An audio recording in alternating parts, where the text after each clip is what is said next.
Hello, ladies and gentlemen, and welcome to my Week 6 Top 25 review. I was wrong on a lot of predictions in this video, so be prepared. But this was quite the week of football. This one was very enjoyable. So yeah, let's just go ahead and get straight into it. Like and subscribe and help. A comment always helps. So the first game, obviously, I'm pretty sure the whole world knows what happens in this game. I predicted that Texas would win this game in a pretty close matchup because there's a lot of emotion going into this game. And ultimately I just thought Texas was the better team with more talent and a pretty sick quarterback. But Texas, they could not stop making mistakes. Let's be real. Texas should have won this game. All right, I know it was a very good game, and certain things went in Texas's way, like that blocked punt or whatever.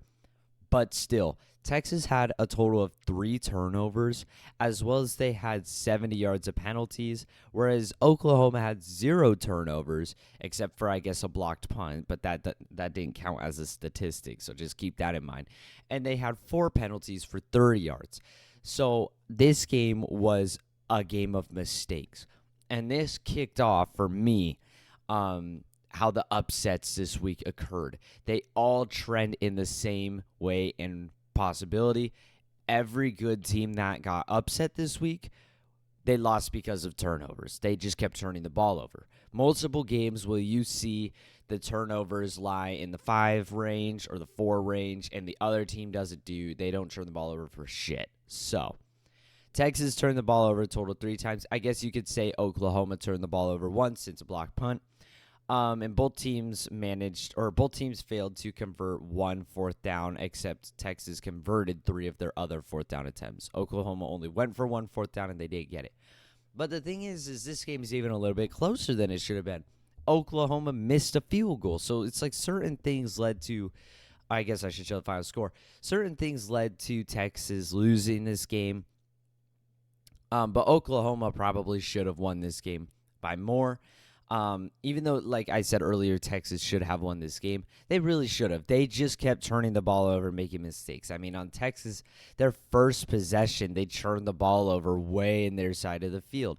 And then they go right down the field, and the ball gets batted in the air, and it gets picked off. Like, Texas still losing 34-30, and also to a last-second touchdown by Oklahoma. Texas should not have lost this game, but they do. Oklahoma is for real nonetheless. They actually looked like a really solid team.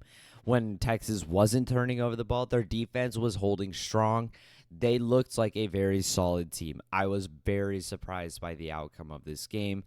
Oklahoma is for real, and they might have just secured their playoff spot. They might have just secured it right there. I don't think they lose to anybody else in the rest of the schedule. I don't think Texas does either, but they've obtained that loss. So what could happen is Texas beats Oklahoma in the Big 12 championship, and then both of these teams possibly make it. Or, because, I mean, I don't see a whole lot of teams going undefeated the rest of the season.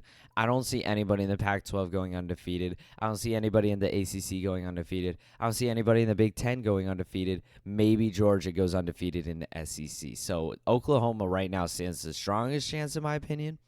But yeah, we'll move on games now. Maryland at Ohio State. My prediction was 14-31. I believe I said it'd be close for a while and then Ohio State would pull away. That's exactly what happened. Whether I said it or not, that is exactly what happened. Maryland decided, let's turn the ball over. They wanted to turn it over. They threw 2 picks at the end of the game, as well as they failed to convert 2 fourth downs.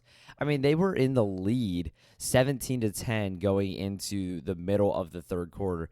Ohio State scores. Ohio State kicks a field goal, and then Ohio State throws a big bomb touchdown, and then Ohio State throws a pass to Marvin Harrison Jr. What? Marvin Harrison Jr. is back already? I thought he was out for a while, but he is back, and he catches a touchdown.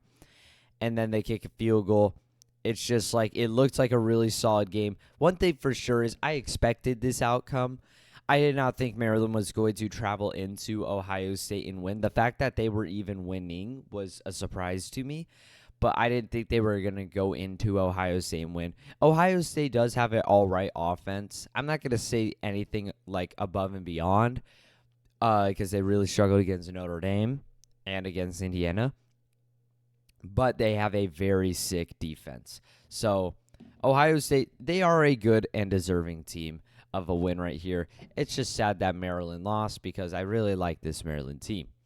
LSU at Missouri. God, what a heartbreaker, man. Like, how do they throw so bad? I don't get it. I said that LSU was going to get their revenge, win a game, and I mean, I wasn't wrong in that sense. But dude, this should have been LSU. Oh, I'm sorry. It was 49-39. Sorry. This should have been Missouri's game. They got the ball back with quite a bit of time left. And what does the quarterback for Missouri do? He throws it right to the LSU defender, and LSU gets a pick six. LSU's defense getting a pick six? Give me a break, man. That is not allowed. LSU's defense is hot garbage. You cannot be throwing a pick to them. LSU's offense is fantastic. Jaden Daniels went out and onto the sidelines at some random point. And I thought he was out. I was like, dude, that he probably ran it and got, like, destroyed. But what did he do? He came right back out on the field. He was on, like, a 3rd and long, ran for it. Then he threw a dime down the field. And then he ran. It was like, bro, all right. I know I've said a lot about Jaden Daniels as a Heisman candidate and how he will never be the Heisman. But coming off of an injury and leading a go-ahead touchdown like that, after literally being all hobbled up on the sidelines in the medical tent, being talked about, scaring the fans, comes back out and does that. Dude, he's the SEC's candidate for the Heisman right now.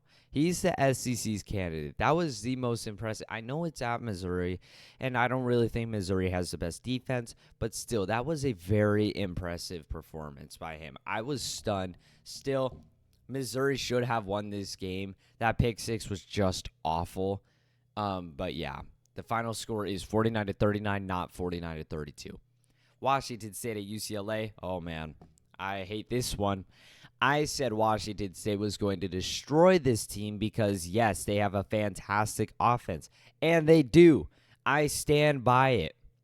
But the thing that Washington State could not get away from was turnovers. But that's not even all necessarily true. Washington State turned the ball over 4 times. UCLA turned it over twice, leading to 10 of Washington State's 17 points. Washington State failed to convert 1 fourth down, whereas UCLA converted all 3 of theirs. Ultimately, UCLA had 260 more yards, total yards, than Washington State did, and a whole 17 more minutes of possession. It was just a pathetic performance. This was my prediction. I like this Washington State offense, but clearly they need that home field or something because they performed like horse shit in this game. 10 of their 17 points came from defensive points, basically. Sorry, I have a really stuffy nose right now. It's pissing me off. Washington State got 3 points at the start of the game because UCLA turned the ball over and basically gave Washington State great possession. And then with 7 seconds left in the second quarter, UCLA must have been trying to lead a drive, and they threw an 88-yard pick six. And from that point on, it was all UCLA. There was no stopping UCLA. Cameron Ward, he looked like shit, dude. 19 for 39, 197 yards, touchdown, 2 picks. But their running back was so horseshit. He had 11 carries for 25 yards, whereas the UCLA running back had 30 carries for 140 yards. And Dante Moore, I think that's his name, right?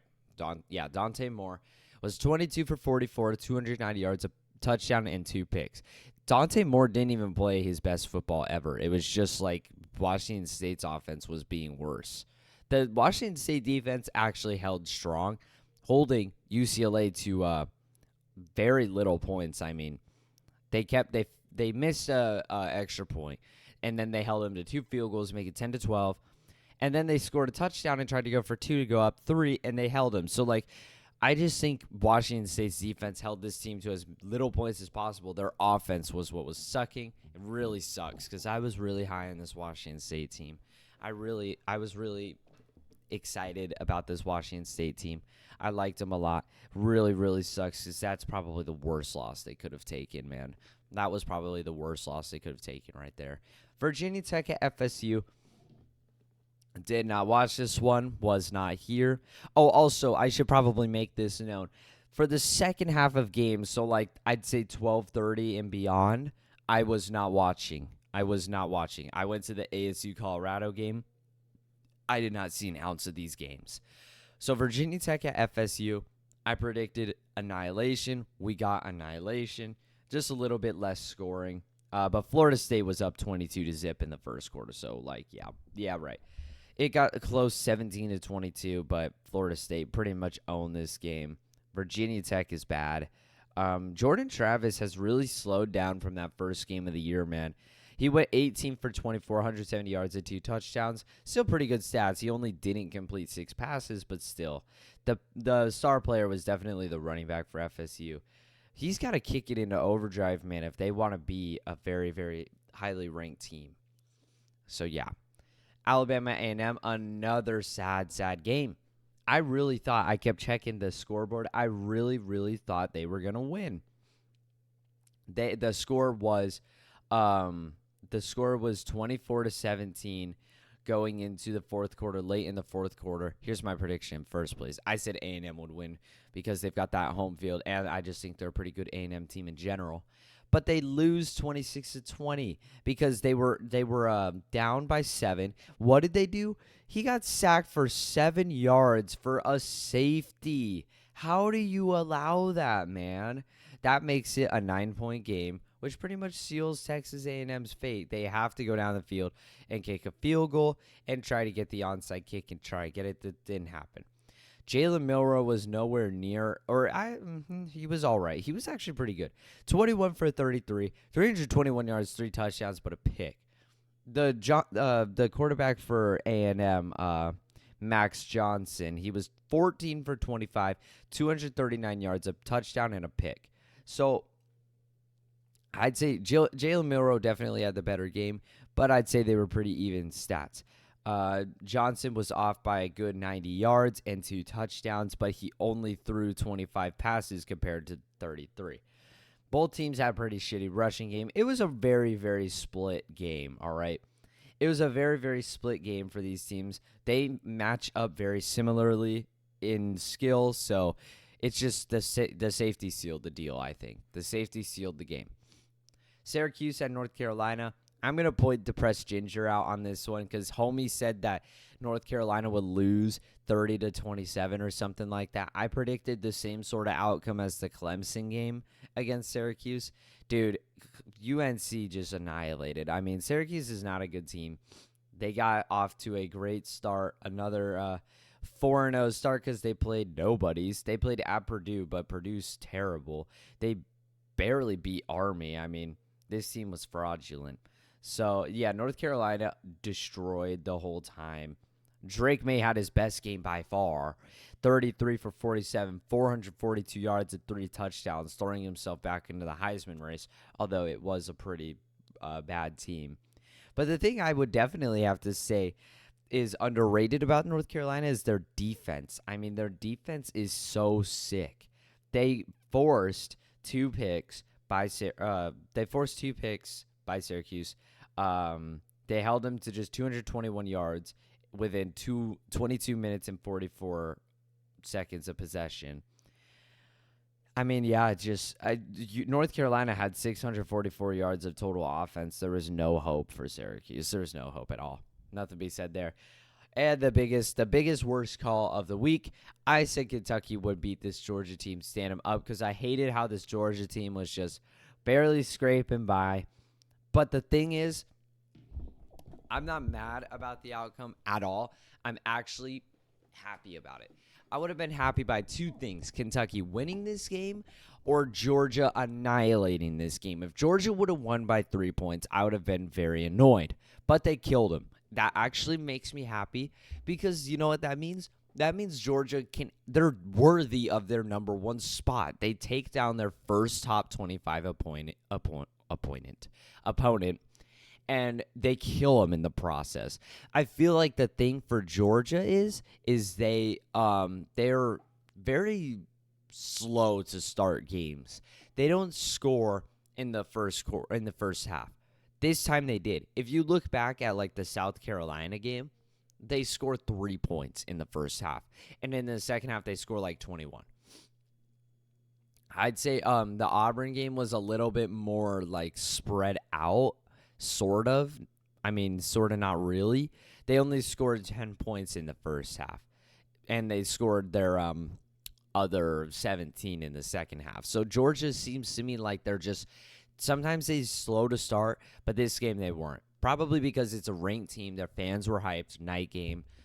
They just got the jump, scored instantly. Then they scored with a little bit left in the first quarter. Then they scored. I mean, when I saw 21-zip, I was like, oh, boy. They were up 34-7 going into the half. Ray Davis finally scored a touchdown off of a pass. That was it for Kentucky. That was it. This team definitely was a stronger team, but what was most important was they held Ray Davis. I'm sorry, I'm really struggling with snot right now. It is like killing me. I would just love to go blow my nose, but I'm recording a damn video. The thing is they shut down Ray Davis, which pretty much forced Devin Leary. I feel like I failed to mention this in my prediction. If they would have shut down the run game, which they did, that would force Devin Leary to have to pass the ball, which is not going to work. And that's exactly what happened. Ray Davis in 15 carries only rushed for 59 total yards, which pretty much forces Devin Leary to have to move the ball. And he was 10 for 26, 128 yards and 2 touchdowns. He failed to complete 16 of his passes. That's just not it, dude. That's just not it. So that's honestly why Georgia won. I think they just had the momentum in this game, and they were just a better team. I'm pleased with the outcome. Now they're worthy of their number one spot because they prove it by killing a top 25 team. Michigan at Minnesota. This is where things are kind of difficult. But the problem is Georgia will stay at number one because they've got a top 25 team on their resume now, as well as their two-time national championship winner and SEC.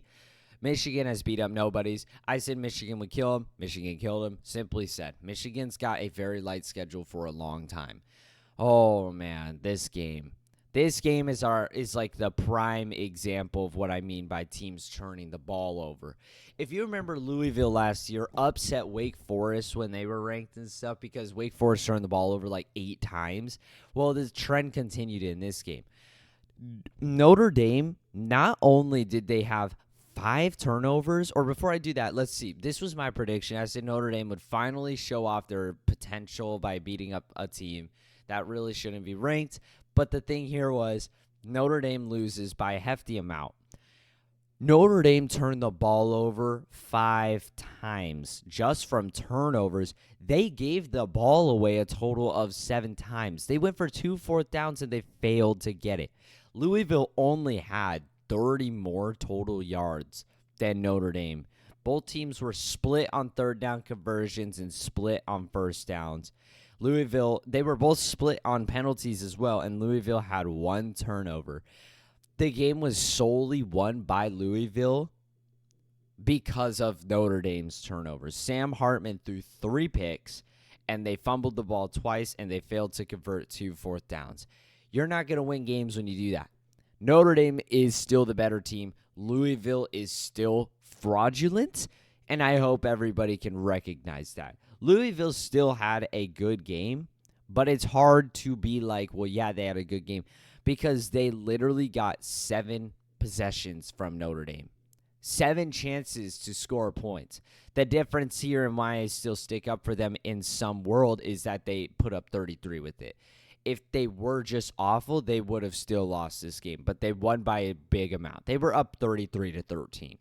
So their quarterback is nothing special. He was 17 for 24, 145 yards and a touchdown. Their running back, however, was 21 carries, 143 yards and 2 touchdowns. I think those stats are just from, getting the ball. Like, literally, it's just they kept turning the ball over. They just kept turning the ball over and over and over. but still a great win for Louisville. I do still, even though I think they're fraudulent, it is kind of nice seeing Louisville ranked at number 14. It makes stuff more interesting. But yeah, I was not expecting this at all. Notre Dame, poor them. They're out of the playoffs, man. They just caught a shitty break. They lost to last second touchdown by Ohio State, barely escaped Duke, and then they just turned the game over. Arkansas at Oklahoma. I said this one would be close in higher scoring fashion. It wasn't necessarily how I liked it to be, but Ole Miss still wins. The thing is why Arkansas probably lost was because they turned the ball over twice, whereas Ole Miss didn't turn it over once. However, Ole Miss they failed to convert one of their three fourth down conversions, whereas Arkansas didn't. However, Ole Miss still had 349 yards compared to Arkansas's 286. Yeah, if you're going to turn the ball over twice, you're just not going to win. KJ Jefferson threw 2 picks. Jackson Dart really wasn't, he really wasn't the best. He was 16 for 25, 153 yards and a touchdown. The running back was 13 carries for 94 yards and a touchdown. KJ Jefferson probably had a better game than both players. He just threw 2 picks. And Arkansas moves to 2-4. Wow. No way, man. This team can't catch a break. They should not have lost that game to BYU, but Arkansas is 2-4, man. Yikes. Georgia Tech at Miami. This one was the most heartbreaking of the week and the most stunning. Miami does not deserve this loss. I said they would kill them. They lose. That was the worst blunder of a last possession. All they had to do was knee the ball, and they chose to run it, and the running back fumbles, and then the Miami defense allows basically a Hail Mary deep shot for a touchdown.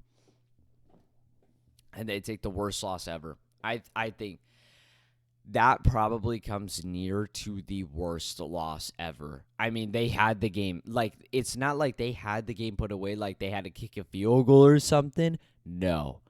They had to knee it. All they had to do was hike it and knee it. And they won the game. And they chose to run it. Now, still, Miami had one of their worst performances ever. They turned the ball over 5 times and failed to convert a fourth down 1 time. So they gave the ball away 6 times. Another example of a game thrown away by turnovers, and ultimately literally was thrown away by turnovers, because if the running back would have just gotten down and not fumbled it, they still would have been fine. But he fumbles it. I feel like a lot of people hate the coach, and I'm totally with them for making that shitty call. All you have to do is knee it. But still, the running back in that situation has got to be focusing on concealing that ball.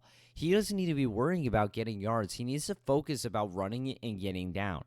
Like that fumble was there's still a large percentage of the fault on that guy for fumbling it. You can't fumble that situation. Georgia Tech still threw 2 picks, but Miami in total, they had 200 more yards than Georgia Tech. This loss is just awful. This loss is just horrific. I can't even look at it. Fresno State versus Wyoming. I predicted Wyoming would upset. That's exactly what they did. They led by a pretty decent amount as well. There was really no hope for Fresno State for a while. They were down 10-24. Fresno State threw a pick, but where they struggled was the penalties. They had 93 yards of penalties, whereas Wyoming had 15. So, yeah, both teams were very split in yards. Fresno State, in fact, converted 2 fourth downs, whereas Wyoming didn't convert any. They didn't go for any. It was just very, very split game. The penalties killed Fresno State. Oregon State at Cal. I said Oregon State would destroy it, but, dude, right now what I noticed in the Pac-12 is not a single team in the Pac-12 is bad. There's not a Colorado of last year. Except for maybe ASU, but at least ASU is posing threats every game. Look at this. 52-40, man. Oregon State let Cal score 40 points. This game, it's not like they were up huge either. This game was close, y'all. This game was close throughout. Going into the fourth quarter, it was literally 35-32. It's just Oregon State pulled away in the fourth quarter, going up 52-32, and then Cal scored a touchdown at the end. I mean, this game was close all the way through. But let me say something. DJ had his best game by far. In 25 passes, he completed 19 of them for 275 yards and 5 touchdowns. By far his best game. Very, very impressive. The running back was great as well, per usual. 17 carries, 89 yards, touchdown. Nothing but solid there. Here's the crazy stat. Here is the crazy stat. Oregon State converted 5 of their 5 fourth downs. They kept the ball in their hands 5 of the 5 times they tried for it. Both teams are very split in yards. Oregon State had 500, Cal had 450. Very close game. Oregon State had 55 yards of penalties. Cal had 25. Cal turned the ball over twice and failed to convert one of their fourth downs. And Oregon State fumbled the ball. So this game was very competitive, very offensive. I don't know where Oregon State's defense has gone, but yeah. Oregon State pulls it out. Very, I would say, underrated win, but yeah. Arizona at USC. Probably the game of the week. And this game should kick Caleb Williams out of the Heisman for one of the most pathetic performances I've ever seen. He was 14 for 25, 219 yards at a touchdown. I'm not going to count the touchdown that he ran in overtime because literally 3 U of A people straight up went right past him. I mean, Arizona did everything in their power to win but lose this game. U of A had 99 yards of penalties. Talk about some Pac-12 reffing. But also, USC had 72 yards, probably because they were blatant penalties. Get a load of this. U of A had 506 yards of offense. Oh, here, let me show you my prediction. I said U of A would do some damage, but not the damage that we got. U of A loses by 2 points in triple overtime, honestly because of a bad play call. Yeah, both teams were very split except for the yards. Like U of A had a total of 140 more yards. Dude, this quarterback for U of A better stay the starter. He's so good. 25 for 35, 303 yards, 5 touchdowns, and 1 pick. Those are Michael Penix stats. Those are not quite, but those are getting close to Michael Penix stats. I know USC has no offense, but yeah, the running back as well had 22 carries for 143 yards. I mean, U of A, dude, they looked like a sick team in this game. I know it's USC's defense. USC's not number 9. They're not number 10 where they even got ranked. They should be way down. I cannot wait for this team to lose. They are going to get shown up. I don't know who they play next. But yeah, this was definitely, I was rooting for U of A, man. I wanted USC to lose. I could not stand the announcers, they were preaching on Caleb Williams. That's why he was the Heisman winner. While the stats were showing 14 for 20, 80 yards or something like that. And it was I was like, what? You guys are insane. This guy's not playing like the Heisman candidate. USC needs to lose. They're fraudulent and they're bad. They should literally end up near the bottom of the Pac-12 this year. They literally should. They might be worse. I mean, I know they beat them, but they might be worse than Colorado. Seriously. They'll probably finish off 5th worst in the Pac or 6th worst in the Pac-12. Somewhere around there. USC is terrible. They are not good. U of A is better than them. They should have won this game, but they didn't, sadly. And that's the last game of the week. Hope you guys enjoyed. Sorry for my stuffy nose. This is torture. Yeah, that's like and subscribe would help. A comment always helps, and that's all for me. Adios.